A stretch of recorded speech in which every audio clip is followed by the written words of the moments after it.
I battled with suicidal depression my whole life. I've put guns against my head.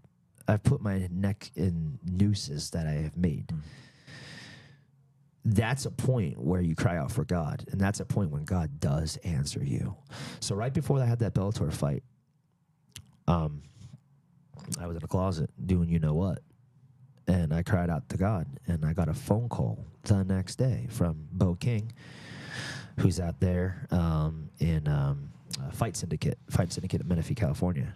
Okay, thank you, Bo. Called me. Bellator's giving you the fight against Dalton Rasta. I'm like, wow. God answered. God answered. Because at this point, I just feel like I'm just failing. At this point, I just feel like I'm just dying. I'm just decaying. At this point, like, I'm just not happy. And I knew I wouldn't do any of that. But the fact that I'm there contemplating it is just sad. Because I was a kid just like anybody else. Kids are innocent. Kids are pure. And nobody deserves, as a young age, no kid deserves to have a bad life. There's not a single kid in this world that deserves to have a bad life.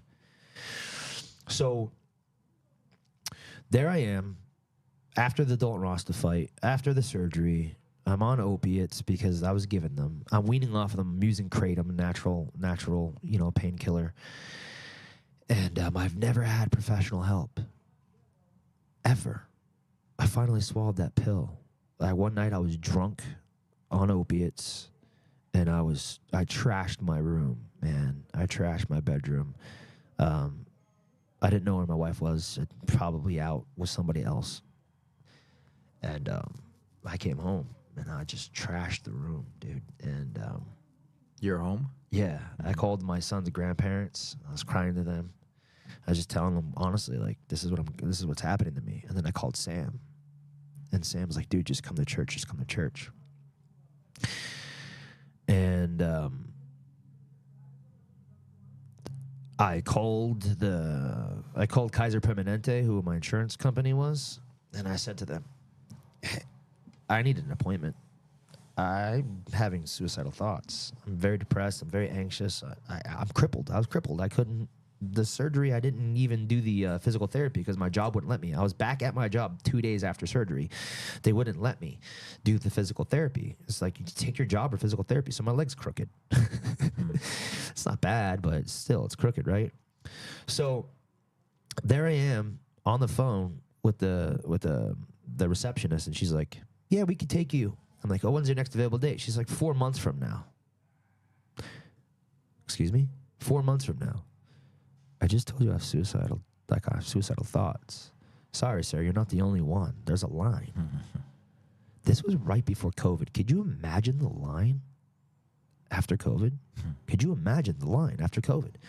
They've seen numbers, right? Statistics of suicides and, those things, unfortunately. Well, fortunately for me, I get angry. I can get angry quick. And in ADHD, when somebody gets angry, it actually produces dopamine.